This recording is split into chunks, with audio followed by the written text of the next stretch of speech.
everyone. Welcome in to another daily editorial here on the KE Report. I'm getting an update from CVW CleanTech. This is a company I brought on the show more last year to introduce the company's reprocessing technology of froth treatment tailings from oil sands mining in Canada. The company can recover additional hydrocarbons and critical minerals while reducing fugitive methane emissions through their technology. I'm chatting again with Akshay Dubey. He is the CEO of CVW. CVW is traded on the TSX Venture Exchange under the symbol CVW and on the OTCQX under the symbol CVWFF.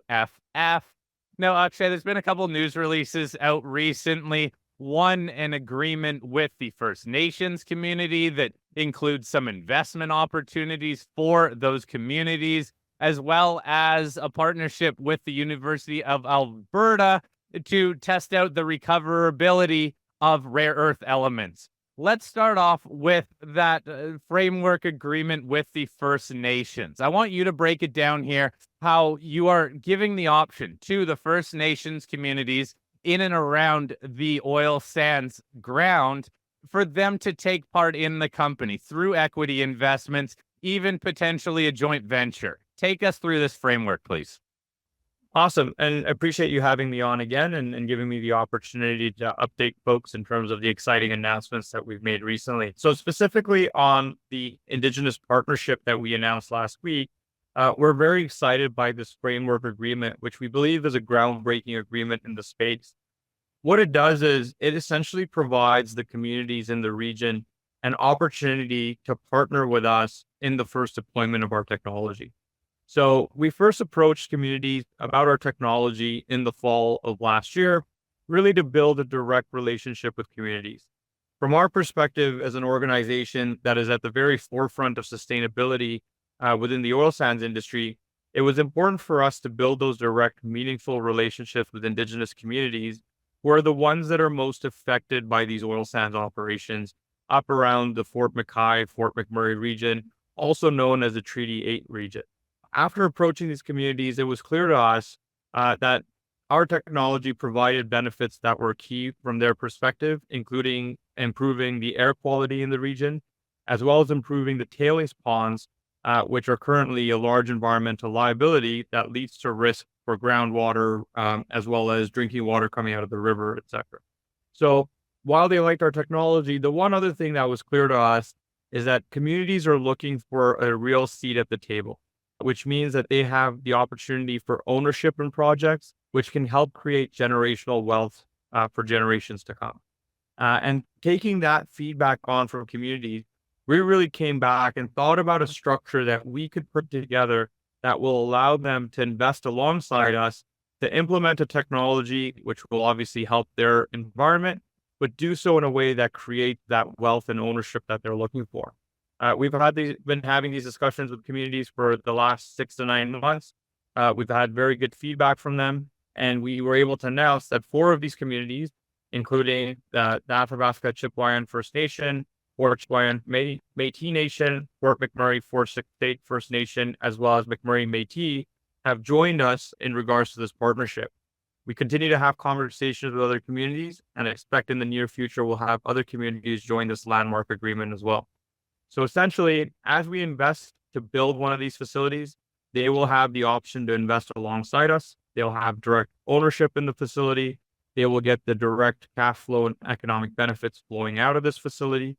They will also have the opportunity to invest in CVW as we raise capital to invest ourselves in this facility. So not only does it give them ownership and governance rights at the project level, it will do so at the CVW corporate level as well. What makes this especially a landmark transaction from our perspective, or a framework agreement, is because these Indigenous communities have agreed to join on before we have a specific project in place. So this really also provides them that opportunity to proactively support something that they'd like to see be developed, take an active role in moving it forward, and then be a real part of the solution for something that they're dealing with on the environmental side. Okay, so that's the big question. They can invest on a facility basis, they can invest in an equity basis, but does it help to get your technology in the field in the oil sands? We certainly think so, because I'd say the most important thing from my perspective is making sure that we have all the stakeholders at the table alongside ourselves and our potential operating partners in the oil sands company. It's one important for the oil sands companies to understand that communities in the region want certain technologies or innovations to be implemented because of the impact that they could have from an environmental perspective. And this certainly signals to the operators that we have that community and stakeholder support. This also helps us in our conversations with both the provincial and federal government. While both levels of the government have been very supportive of our development thus far, this will help further those conversations as we look to finalize what financing support can look like, whether through things like ITCs at the federal level or the upcoming Alberta Carbon Capture Incentive Program, because these types of incentives that provide us the capital to help build one of these projects de-risks the project and reduces the capital investment required by an operator, and then will further incentivize them to move things ahead.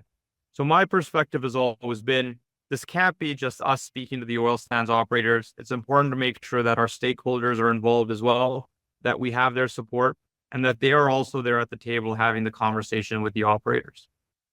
Hey, absolutely. We know how important it is to have the locals, the First Nations, on board with any project, especially one like this where you're adding on to existing production. But it seems like it should clean up existing oil sands production. Let's also talk about the more recent news release, July 3rd. This is a partnership with the University of Alberta to recover rare earth elements within, again, your technology. Now, I know when I was first introduced to this story, I thought that you already were able to recover some of these rare earth elements. So how is this partnership going to add on to that? Yeah, so this new study is really focused on monazite, which is a rare earth mineral. We already have the ability through our technology to recover titanium and zircon, both of which are critical minerals. Titanium is used in a variety of aerospace and defense applications. Zircon is used in a variety of nuclear power applications. And so to add rare earth minerals on top of these two other important minerals is obviously going to just add to the incentive around our technology. Rare earths specifically have been a big area of focus, both at the federal and provincial level, especially as we think about energy security, as well as securing our critical mineral supply chains. The majority of rare earths today come from China, which has led to a challenging supply situation as we think about the evolving geopolitics of the world. So this gives us the ability to go in, recover minerals that we know exist in the tailings today, but are currently just being deposited into a tailings pond. So we've done all the work in the past to sample the tailings as part of our piloting work to understand exactly what the grades of minerals in there are. This study will be focused on just fine-tuning what a recovery process would look like to be able to recover those minerals efficiently and to produce them at a grade that's saleable in the market.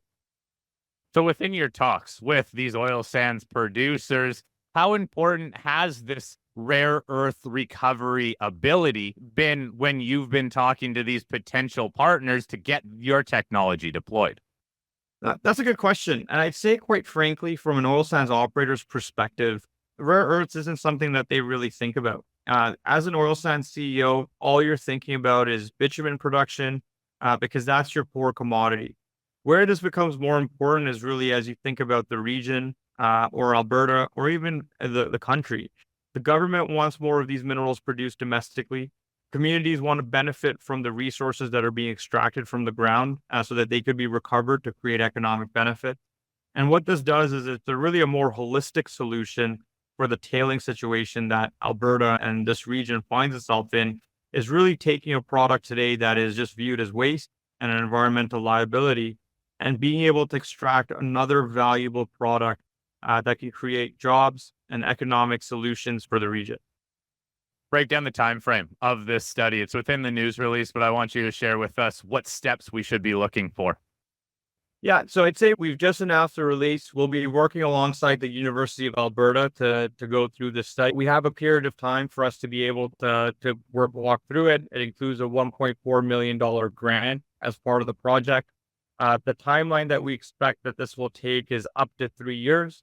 But really, we expect that by the end of next year, we'll be in a very good position to be able to provide the market with additional information around our ability to talk about our recoveries here, because a lot of the work has already been done and we are building on the work that's been done in the past.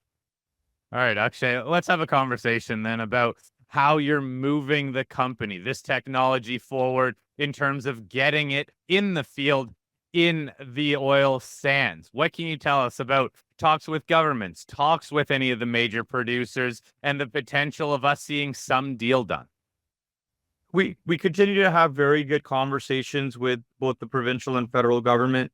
They continue to provide us support in a variety of ways. We are discussing potential regulatory changes that could be brought in to help with the implementation of our technology. We're certainly talking about a variety of funding sources that could be utilized to help move the technology forward.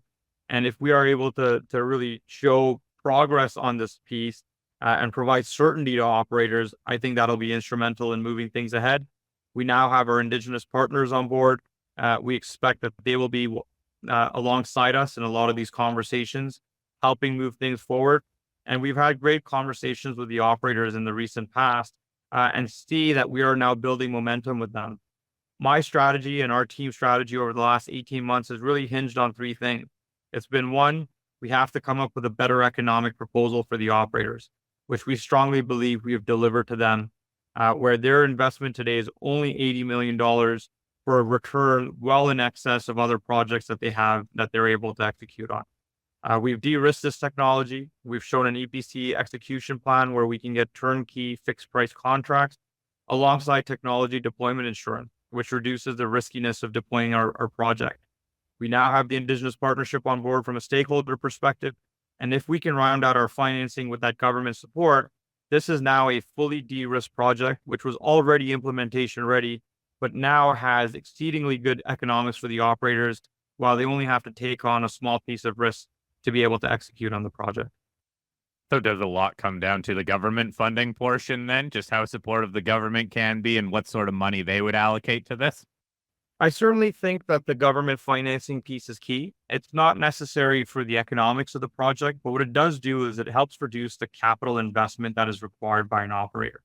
At a period of time where operators are very focused on returning cash to shareholders and hesitant to deploy new innovations in the field due to risk, being able to reduce that upfront risk for a first adopter is really key. So where we are having conversations with the government is to provide that incentive to the early adopter so that the industry can then be fast followers on the back of that. These conversations have been productive, and we think that'll be a key catalyst that will get the operators on side. Circling around to the rare earth recoverability of this technology, any chance that a company would want to come in to get the back end of those products to even help this funding mix? Certainly, I do believe that there's a lot of opportunity for us to be working with other operators who are interested in the critical minerals, not just monazite and rare earths, but also titanium and zircon.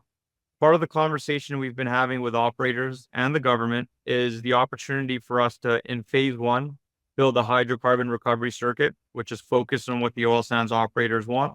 And then in phase two, build a mineral separation business, which may or may not have to be on oil sands operators' lands or have their involvement, but where we can also bring in a third-party operator, including with some foreign direct investment, to help build that expertise in province.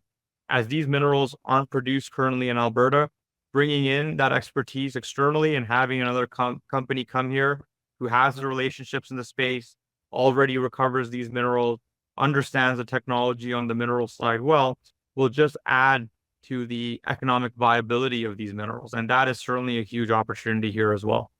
So when it comes to the actual oil sands operators, are they simply more concerned about the funding portion of it, or do they still need to do more testing? Do they need to become more comfortable with the underlying technology? I'd say every operator probably views this a little bit differently in terms of their own understanding of the technology. Some are more advanced, like Canadian Natural, who's done 2 FEED studies alongside us, versus some of the other operators who were last involved on a detailed basis during our piloting. At the same time, I think it's clear to ourselves and to all our stakeholders that our technology is ready to deploy. It's been the series of over $100 million in spending over a 15-year period, including an integrated demonstration pilot plant that was done over a 4-year period, where all the current oil sands mining operators were involved. They came to site, they viewed our test results, all of which have been validated independently, and then we completed 2 feed studies alongside an oil sands partner. So while certain operators may require a little bit more time in terms of digging into the details of our execution plans, from a technology deployment perspective, we are very much a technical readiness level 8 or shovel-ready technology, where if an operator signs on the dotted line today, we can start execution of our project and have shovels on the ground in 9 to 12 months. All right. Akshay, thank you for addressing all these questions. This is an interesting story, an interesting company and technology too. Does seem like a couple key steps that you need to get this technology in the field. I'm going to follow up with you as we get more news out of the company. And if I get any questions from our listeners, please, everyone, email me, fleck@kereport.com. Any questions you have for Akshay, and I'll get those addressed in future interviews. I will also post a link to the CVW website in the show notes. Akshay, thanks for the update today. Great. Thanks a lot and appreciate your time.